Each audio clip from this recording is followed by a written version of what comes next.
Trackhouse Racing has expanded to 3 cars for the first time in the 2025 NASCAR Cup Series season, adding Shane Van Gisbergen to the fleet. Of course, they've got Ross Chastain in the number 1. So who do I have winning this teammate battle? It's going to be Ross Chastain in the number 1 car, and I have him at 2 wins. Now, I know he missed the playoffs last year, but they really turned it on in the playoffs. They won a race, they ran pretty consistently. I think if they can carry that over to this year, Chastain can have another 2022-like season. In second place for Trackhouse, I've got Shane Van Gisbergen in the 88 with 1 win. I said this in my playoff prediction video. I think he grabs a win somewhere at a road course. My big thing I'm looking for is Mexico. I think everyone's going to be on equal footing. No one's driven in a Gen 7 car there at Mexico, so I think he's going to have a really good chance to grab a win. And third, I have Daniel Suarez missing the playoffs with no wins. Look, I'm not saying Suarez is going to have a terrible season. I see him being in that 17 to 20 range in points, just on the outside looking in. But I think Shane Van Gisbergen is going to kind of jump him in the pecking order at Trackhouse. But I still expect Suarez to have a pretty decent year. Moving over to Team Penske now, there is Austin Cindric in the number 2 car, 2023 champ Ryan Blaney in the 12, and last year's champion Joey Logano in the 22. So, how do I think these guys are going to run this year? Well, I think Ryan Blaney is going to win the teammate battle, and I have him at 3 wins. Honestly, the last few years, I have Blaney as the best Penske car. I know Logano has the 2 championships to Blaney's 1 in the last 3 years, but, I think the 12 car has had more consistent speed throughout the year. The 22 has clicked at the right times, and you got to give them credit to that. But, even last year, Blaney finished the season finishing second, first, and second. There's a world where he's a back-to-back champion here. And at number 2, I have Joey Logano grabbing 1 win. Even year Logano isn't happening this year, obviously, with it being 2025. I think he still wins somewhere. He still makes the playoffs, but I don't see a championship run coming from him this year. And third in the order, I have Austin Cindric in the 2 with 0 wins. My expectation for him this year is similar to Suarez. I think he's going to be in that 17 to 20 points range just on the outside looking in. But I think he's going to get outran by his Penske teammates pretty easily. Jumping to our first 2-car team, we've got Richard Childress Racing, Austin Dillon in the 3, and Kyle Busch in the 5. So, how do I think this one's going to go?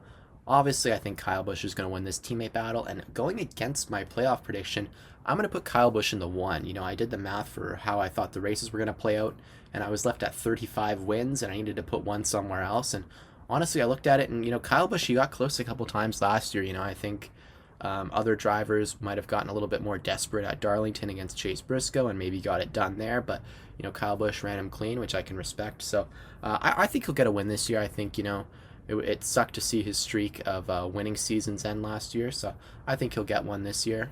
And then on the bottom, I have Austin Dillon. Look, he's going to run in the 20s. He's going to have top 10s here and there, but I don't see him beating Kyle Busch over the long term. Front Row Motorsports is back to 3 cars for the first time since 2019.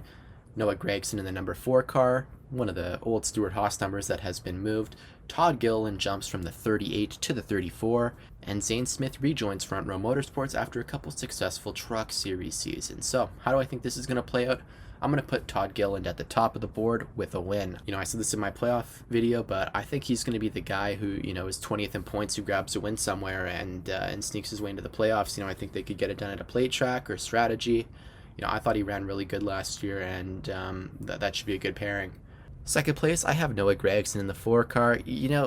Last year was such a weird case of Noah Gragson because there were weeks where he was running like 6th, and then there were weeks where he was running 20th. And, obviously I don't think this equipment's going to be quite as good as the Stewart-Haas stuff, but, I think if Noah can just consistently run, he could aim for, around a 20th place points finish. I think the potential is there for that. And then number 3, I have Zane Smith in the 38. And, I don't think he's going to be really far off behind these guys. I mean, really, depending on how the cards fall, I really think you could shift these guys anywhere. But, I just think Zane Smith, he really turned it on in the second half of last year. If he can continue that into this season, I could see him, pushing his way up this list. But I just had a hard time putting him above Gragson because Gragson actually had a couple good runs last year.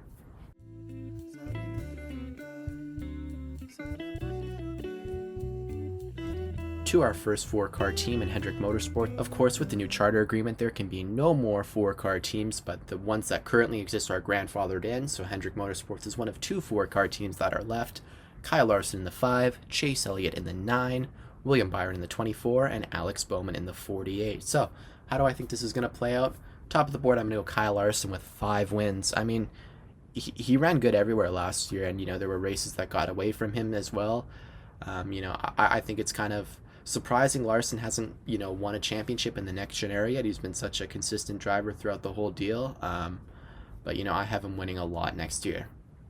Number 2, I'm actually going to go William Byron. I'm going to have him at 3 wins. Look, I think William Byron has really come into his own the last few years. A couple Championship 4 appearances. I don't see him winning as much as Larson, but the 24 is usually always around the top 5, top 10, and I think they're going to have another good year this year. Coming in third, I have Chase Elliott with 2 wins. And look, do I think Chase Elliott might beat William Byron in points? Probably. I just think William Byron's going to win more races. But I'm going to go Chase Elliott with 3 wins. And then, of course, at the bottom, I'm going to go Alex Bowman with 1 win. I have all 4 Hendrick drivers winning this year. They did it last year. I could see them doing it again. Alex Bowman, you're going to look at the running order, and he's just going to be 10th. He's going to be there. I don't see him winning too often, but he's always going to be in the conversation, and look for them to get a win somewhere early in the season.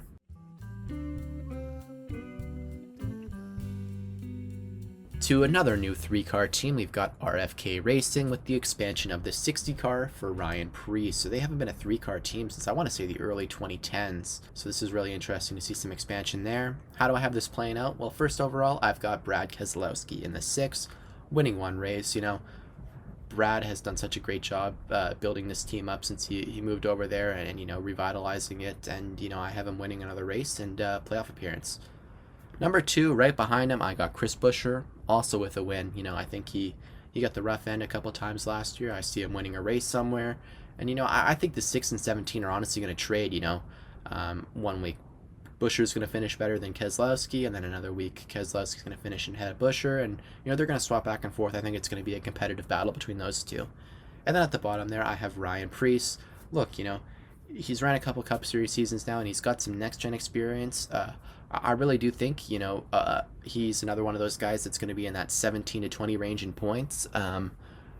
Maybe if things go well, he can point his way in, but, I think he's going to be outshined by his teammates this year. It's the year of the 3-car team. We've got Spire with an expansion of 3 cars, Justin Haley in the 7, Michael McDowell moving over to the 71, and Carson Hocevar staying put in the 77. So, how do I have this playing out?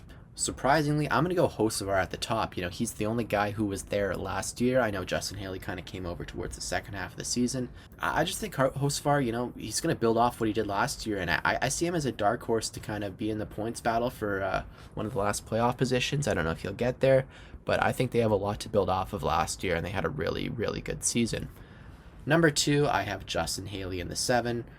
Look, Haley, I think, he's a good driver. They've got Rodney Childress there. I think if it's similar to last year where it took Childress and Josh Berry a little bit to kind of build off of each other, and then towards the second half they were having some good runs, that's where I have him second. But I think if Childress and Haley can kind of get going from the start, they could leapfrog Carson Hocevar in points, but I'm going to have him second for the time being. And then surprisingly, at number 3, I'm going to go Michael McDowell. Look, I just had a hard time, flipping it around. I think Hocevar has a great season to build off of. I think Haley and Childress, I don't know what's there for Michael McDowell, even though he's had so many good years at Front Row Motorsports. This is one I could see myself being wrong on, but this is how I'm going to put the pecking order for now. Kaulig Racing has 2 new drivers this year, Dillon coming back and driving the number 10, and of course AJ Allmendinger going back and forth between Cup and Xfinity. This seems to be a Cup year. He'll be in the number 16. So how do I have this one going? Pretty easy win for AJ Allmendinger at the top. I do not have him winning a race. I feel like, he could win at a road course. I think Shane Van Gisbergen's kind of taken some of the thunder there for the road course ringer approach, but I look for him to be around the 20s in points. And then Dillon in the 10. I really don't know what to expect here. Another one of those Stewart-Haas numbers that kind of got looted, but I think for Dillon, it's just going to be not tearing stuff up this year. Our second and final 4-car team in the 2025 season is going to be Joe Gibbs Racing with that new logo, which looks gross. Going to start off with Denny Hamlin in the 11, Chase Briscoe in the 19, Christopher Bell in the 20, and Ty Gibbs in the 54. How do I have this one playing out? At the top, I've got Denny Hamlin again. I have him winning 3 races. That 11 car was competitive everywhere last year. Is this going to be the year he can win a championship? I don't know, but he's going to win a couple races and be in the conversation, that's for sure. Second, I've got Christopher Bell in the 20 with 3 wins. Look, I think Christopher Bell is one of those guys who got screwed. I mean, like 4 races into his Cup Series career, they took away practice. He had to pretty much learn the Gen 6 car, and then we're in the Gen 7 car, and he's been a consistent front runner the last few years. I see him winning a championship over the next few years, and I think anyone who watched him in the Trucks or Xfinity Series would say the same thing. Third, I got Chase Briscoe in the 19, winning 2 races. This is one I feel like could be either really right or really wrong. In either way, I could see them like blowing up and having a 3 or 4 win season, or maybe only getting 1 win somewhere. But I have that 19 car running pretty good this year. I'm really interested to see that pairing with Chase Briscoe at Joe Gibbs. And then at the bottom, but not by like poor any stretch of the imagination, is Ty Gibbs. I have him winning a race and making the playoffs. I just think this is such a stacked lineup. I think all 4 of these guys are going to be playoff contenders. But Ty Gibbs, just the least experienced of all the guys. I think this is going to be another big building year off of what last year was for him. The year of the 3-car team, we've got 23-11 with 3 cars this year, adding Riley Herbst to the fleet to go along with Bubba Wallace and Tyler Reddick. So, how do I have this one playing out? I have a pretty easy win at the top for Tyler Reddick with 3 wins. He really has come into his own the last few years. Same deal as Bell, came in during 2020, so didn't have practice to kind of learn everything, but, has still been a playoff contender. And, I have another good season for him. Second, I got Bubba Wallace in the 23. I don't have him winning a race. I don't see the speed there. Every time they kind of had a chance, it seemed like it fell apart last year. Maybe with a new crew chief, this is one I'll be wrong about. I have Bubba Wallace as a fringe playoff guy. Depending on how many winners there are, I could see him taking a point spot.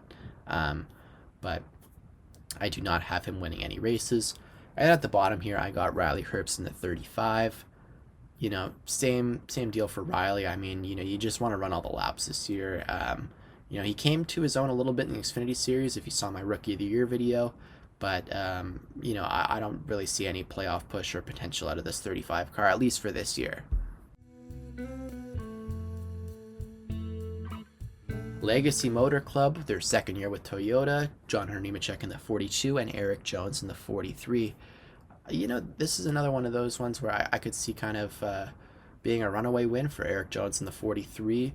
I don't have him winning any races, but, they ran really good the first year. The next gen, maybe they've kind of built some data from Toyota, and he can make another push to kind of get himself near the playoff bubble, but I don't have either of these guys winning a race. John Hunter Nemechek is going to finish second to Eric Jones. He did everything right. He didn't like where he was in Cup. He went back down the ladder, won in Trucks, won in Xfinity, but, hasn't really shown too much at the Cup Series level, so a big building year for him this year, I think, as well. And then next year, I've put the 4 single car teams together in one tier. I'm going to be kind of doing a teammate battle thing throughout the year, so I thought these were kind of evenly matched guys between Josh Berry, Cole Custer, and Ricky Stenhouse. Obviously, Cody Ware is Cody Ware, but how do I have these guys playing out? I got Josh Berry at number 1. I think they had some good runs last year. I know he's got a different crew chief, but, he's going to be in Penske-affiliated stuff, so I think he can still have some good runs. Second, I got Cole Custer in the 41. This is one I'm really not sure about. I don't know, what is Gene Haas doing? Is he, just spending $10 million to get the car out there, or is he going to get closer to that $15-20 million mark to make this car a playoff contender? We'll see when the season gets started, but I have Cole Custer behind Josh Berry. Third, I got Ricky Stenhouse Jr. in the 47. With Tad and Jody Geschecter leaving this team, this is like a charter that I see moving hands in the next year or two. It was kind of a weird rebranding thing. Didn't really get a whole lot of attention, to be honest with you, but I could see this being one of the last years with the 47 in the hands of HYAK Motorsports. And then at the bottom, of course, I've got Cody Ware in the 51. It is what it is. I don't think he's going to really beat any of these guys. Can he maybe get a fluke top 5 or top 10 at a play track? Sure, but I don't really see him winning anything. Thank you so much for watching. This is going to be a series I want to try to do weekly throughout this season, comparing how the teammate battles are playing out everywhere. So I hope you kind of like this format, and yeah, thanks for watching.